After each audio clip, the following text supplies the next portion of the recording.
December 9 నాడు 2 లక్షల రుణమాఫీ చేస్తానని నమ్మబలికి ఆశ చెప్పి మాట దప్పినందుకు కాంగ్రెస్ పార్టీని ఓడించాలి.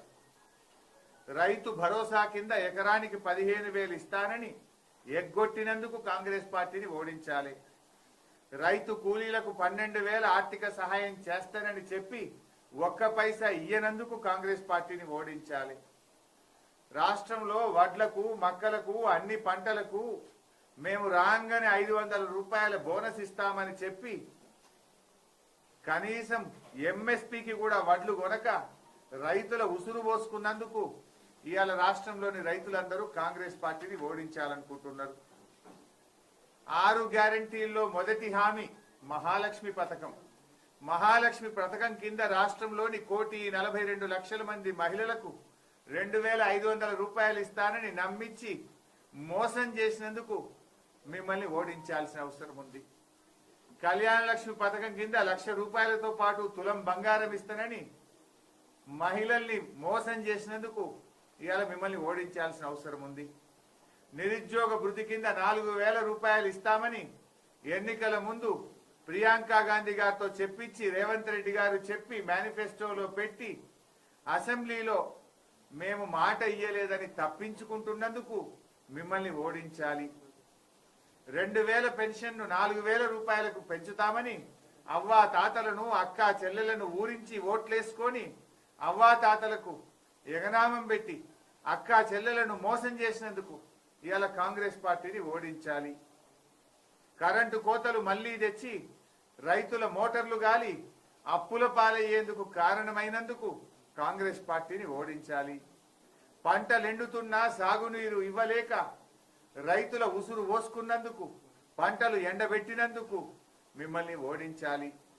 మళ్లీ మంచినీళ్ల కష్టాలు తెచ్చి అక్క చెల్లెలను ఖాళీ బిందెలతో ఇవాళ నీళ్లు మోసుకురావడానికి కారణమై ఖమ్మంలో 2 రోజులకోసారి నల్లా, కరీంనగర్లో దినం తప్పించి దినం నల్లా, జైరాబాద్లో 2 రోజులకొకసారి నల్లా మంచినీళ్లు సరిగా ఇవ్వకుండా అక్క చెల్లెల ఉసురు పోసుకుంటున్నందుకు కాంగ్రెస్ పార్టీని ఓడించాలి.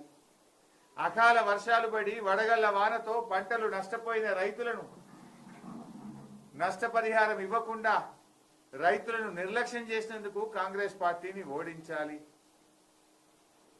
తెలంగాణ ప్రజలను గాలి కొదిలేసి ఢిల్లీకి చక్కర్లు కొడుతున్న మీ నిర్వాకాన్ని చూసి మిమ్మల్ని ఓడించాలనుకుంటున్నారు. ప్రభుత్వ ఉద్యోగులకు అధికారంలోకి రాగానే 3 డిఏలు ఇస్తామని మాట ఇచ్చి మేనిఫెస్టోలో పెట్టి ఉపాధ్యాయ ఉద్యోగులను మోసం చేసినందుకు మిమ్మల్ని ఓడించాలి. ఆర్టీసీ ఉద్యోగులను మేము రాగానే ప్రభుత్వంలో విలీనం చేస్తామని చెప్పి నాటి బీఆర్ఎస్ ప్రభుత్వం ఇచ్చిన జీవోను అమలు చేయకుండా ఆర్టీసీ కార్మికుల ఉసురు పోసుకుంటున్నందుకు మిమ్మల్ని ఓడించాలి. జిల్లాల సంఖ్య తగ్గిస్తామని చెప్పి కమిషన్ను ఏర్పాటు చేస్తా అని మా ఉన్న జిల్లాలను ఊడగొడుతా అని చెప్పినందుకు మిమ్మల్ని ఓడించాలి. ప్రభుత్వ దవాఖానాల్లో డెలివరీలు దగ్గరై కేసీఆర్ కిట్లు బంద్ చేసి గర్భిణీ స్త్రీల ఉసురు పోసుకుంటున్నందుకు మిమ్మల్ని ఓడించాలి. రెసిడెన్షియల్ స్కూళ్లలో ప్రభుత్వ హాస్టళ్లలో దళిత పిల్లలు ఆత్మహత్య చేసుకుంటున్నారు. ప్రతిరోజు ఫుడ్ పాయిజన్తో వాంతులు విరేచనాలతోని దవాఖానాల పాలైతున్నందుకు SC ST BC minority residential స్కూళ్లను నిర్లక్ష్యం చేసి పేద పిల్లల ఉసురు పోసుకుంటున్నందుకు మిమ్మల్ని ఓడించాలి. మీ హయాములో రోజు రోజుకు పెరుగుతున్న రైతు ఆత్మహత్యలు, పెరుగుతున్న ఆటో కార్మికుల ఆత్మహత్యలు, చనిపోయిన రైతులను గాని ఆటో కార్మికులను గాని ఒక్కనాడు పరామర్శించినందుకు, కనీసం పట్టించుకోనందుకు, పెరుగుతున్న రైతు ఆత్మహత్యలకు నిరసనగా ఆటో కార్మికుల జీవితాలను రోడ్డు మీదకి తెచ్చినందుకు నిన్ను నీ ప్రభుత్వాన్ని ఓడించాలి. ప్రజాపాలన అని చెప్పి ప్రతిరోజు ప్రజల్ని కలుస్తా అని చెప్పి గద్దెనెక్కిన తర్వాత ఒక్కనాడు ప్రజల్ని కలిసినవు, మళ్ళా తెల్లారికేళ్ళు ప్రజల్ని కలిసిన పాపాన పోలేదు. నీ పార్టీ నాయకులు వి హనుమంతరావు, మోతుకుపల్లి నరసింహులే 15 రోజులైనా మా ముఖ్యమంత్రి అపాయింట్మెంట్ ఇస్తలేడు, మమ్మల్ని కలుస్తలేడు అని చెప్తున్నారు. అంటే ప్రజాపాలనను గాలి కొదిలేసి ముఖ్యమంత్రి అయిన తర్వాత ప్రతిరోజు ప్రజల్ని కలుస్తా అని మాట తప్పినందుకు నిన్ను ఓడించాల్సినటువంటి అవసరం ఉంది.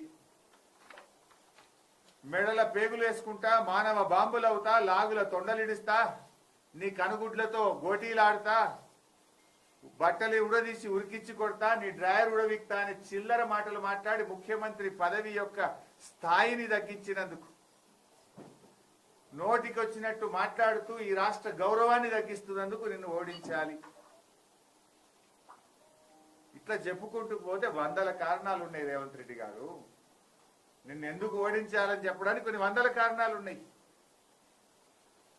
నువ్వు మాట తప్ప అని మాట్లాడినావు. చివరికి బాండ్ పేపర్ యొక్క గౌరవాన్ని తగ్గించినావు. నువ్వు బాండ్ పేపర్ అంటే ప్రజలకు నమ్మకం ఉండే, విశ్వాసం ఉండే. కానీ కాంగ్రెస్ పార్టీ ఎన్నికల మేనిఫెస్టోను బాండ్ పేపర్ల మీద ముద్రించి, ఆ బాండ్ పేపర్లను ఎన్నికల సమయంలో అన్ని పత్రికల్లో ఫ్రంట్ పేజ్ అడ్వర్టైజ్మెంట్లు ఇచ్చి ప్రజలను నమ్మించి ఇవాళ బాండ్ పేపర్ విలువ తీసినావు, పరువు తీసినావు. అందుకోసం నిన్ను ఓడించాలి. ప్రజల నమ్మకాన్ని వమ్ము చేసినావు. రేవంత్ రెడ్డి గారు ఏదో హైటెన్షన్ వైర్ అంటుండు. ఈ పార్లమెంట్ ఎన్నికల్లో హైటెన్షన్ వైర్గా నువ్వు ఇచ్చిన మాటలు, నువ్వు చేస్తున్న చేష్టలు, నీ గ్యారంటీలే భస్మాసుర హస్తమైతే నీ కాంగ్రెస్ పార్టీ పాలిట. ఆ విషయాన్ని గుర్తుపెట్టుకో. ఎందుకంటే మాట్లాడడం ఈజీ, చేతల్లో చూపియాలను. ఒక ముఖ్యమంత్రిగా ఇంకా నువ్వేదో ప్రతిపక్ష హోదాలో మాట్లాడుతున్నట్టు దేవుళ్ళని కూడా రాజకీయాలకు వాడుకుంటున్నావు. నువ్వు రైతు బందే చక్కగా ఇయ్యలేదు. నువ్వు రేపు ఆగస్టు 15 అబద్ధాల పునాదుల మీద నువ్వు అధికారంలోకి వచ్చినావు. అందువల్ల ప్రజలు నీకు తగిన గుణపాఠం చెప్తారు. ఈ పార్లమెంట్ ఎన్నికల్లో నువ్వు ఓడితేనే ఈ 6 గ్యారెంటీలు అమలైతాయని ఇలా ప్రజలు విశ్వసిస్తున్నారు. పార్లమెంట్ ఎన్నికల్లో ఈ 6 గ్యారెంటీలు అమలైతాయని ఇలా ప్రజలు విశ్వసిస్తున్నారు. పార్లమెంట్ ఎన్నికల్లో బీఆర్ఎస్ గెలిస్తేనే ఈ 6 గ్యారెంటీలు అమలైతాయని రాష్ట్ర ప్రజలు నమ్ముతా ఉన్నారు. నువ్వు ఈ పార్లమెంట్ ఎన్నికల్లో ఓడినంత మాత్రాన నువ్వేం కుర్చీలకెళ్ళి దిగేది లేదు, కాంగ్రెస్ ప్రభుత్వం పడేది లేదు. కానీ నీకు అర్థమవుతుంది నువ్వు అబద్ధం ఆడినావు, ప్రజలకు ఇచ్చిన మాట తప్పినావు, ప్రజల్ని మోసం చేసినావు కనుక నిన్ను ఓడగొట్టిండ్రు అని నీకు సురుకు తగిలితేనే 4,000 పింఛన్ వస్తుంది, అక్క చెల్లెలకు 2,500 వస్తుంది, 2 లక్షల రుణమాఫీ అవుతుందని ప్రజలు నమ్ముతున్నారు. నువ్వు ప్రజలకు చేసిన మోసానికి ప్రజల్ని గుణపాఠం చెప్పాలనుకుంటున్నారు. నీకు ఎన్నికల్లో ఓటమి జరిగితేనే డెఫినెట్ గా నువ్వు దిగస్తావు, నువ్వు ప్రజలకు ఇచ్చిన హామీలు అమలు చేస్తావని ప్రజలు నమ్ముతున్నారు. నువ్వేం చేసినావు? హామీలు గాలి కదిలినావు. పొద్దుగాలేస్తే కేసీఆర్ను తిట్టుకుంటూ కలిగినావు. కేసీఆర్ను తిడితే కాదు రైతుల కడుపు నిండదు కదా, కేసీఆర్ను తిడితే మహిళల కడుపు నిండదు కదా. నువ్వు ఎంత అందంగా చెప్పినావు, ఇంటికి చుట్టం వస్తే ఇంత అరుచుకుంటందుకు నెలకు 2,500 1వ తారీఖు నాడు బ్యాంకులు వేస్తా అన్నావు. మరి ఇప్పుడు ఎట్లా అరుచుకోమంటావు చుట్టాన్ని? మన్మడొచ్చి నీ కాళ్ళు ఒత్తుతాడు అని అవ్వా తాతలకు అందంగా చెప్పినావు. ఇవాళ మన్మడు ఒత్తుతలేడు కాళ్ళు. నువ్వు 4,000 రాకపోయా? మరి జనవరి నెల ఇచ్చే 2,000 ఎగరగొట్టినావు కదా. మరి అందుకోసం నువ్వు 4,000 ఇవ్వాలంటే మన్మడి కాళ్ళు ఒత్తాలంటే నిన్ను ఓడగొట్టాలి. నిన్ను ఓడగొడితే గప్పుడు నువ్వు సోయికి వస్తావు, నువ్వు 4,000 ఇస్తావు, గప్పుడు మన్మడి కాళ్ళు ఒత్తుతాడని అవ్వతాతలు అనుకుంటున్నారు. నీ మాటలే నీకు రేపు ఈ పార్లమెంట్ ఎన్నికల్లో ఉరితాళ్లు కాబోతున్నాయనే విషయం గుర్తుపెట్టుకో. నువ్వు ఎంత కేసీఆర్ ను తిట్టినా, అరిచి గీ పెట్టినా, నువ్వు ఇంకెన్ని ఓట్లు పెట్టుకున్నా నిన్ను నమ్మరుగాక నమ్మరు. ఎందుకంటే కొడంగల్లో ఓడిపోతే రాజకీయ సన్యాసం తీసుకుంటా అన్నావు, తీసుకోలే. నువ్వు మాట తప్పినవు. డిసెంబర్ 9 నాడు రుణమాఫీ చేస్తా అన్నావు, మాట తప్పినవు. ప్రమాణ స్వీకారం రోజే 6 గ్యారెంటీల మీద తొలి సంతకం పెడతా అన్నావు, మాట తప్పినవు. అసెంబ్లీలో 6 గ్యారెంటీల మీద చట్టబద్ధత తెస్తా అన్నావు, మాట తప్పినవు. ముఖ్యమంత్రి అయినాక రోజు ప్రజల్ని కలుస్తా అన్నావు, మాట తప్పినవు. మాట తప్పడం నీ నైజం. నువ్వు ఎంతమంది దేవుళ్ళ మీద ఒట్లు పెట్టినా, నువ్వు కేసీఆర్ను ఎంత తిట్టినా మా రైతుల కడుపు నిండదు, మా మహిళల కడుపు నిండదు, అవ్వా తాతల కడుపు నిండదు. ఆ అవ్వా తాతలను, మహిళలను, రైతులను నువ్వు చేసిన మోసానికి నీకు ఉసురు తప్పదు. నువ్వు ఎవరిని ఇచ్చిపెట్టినావు?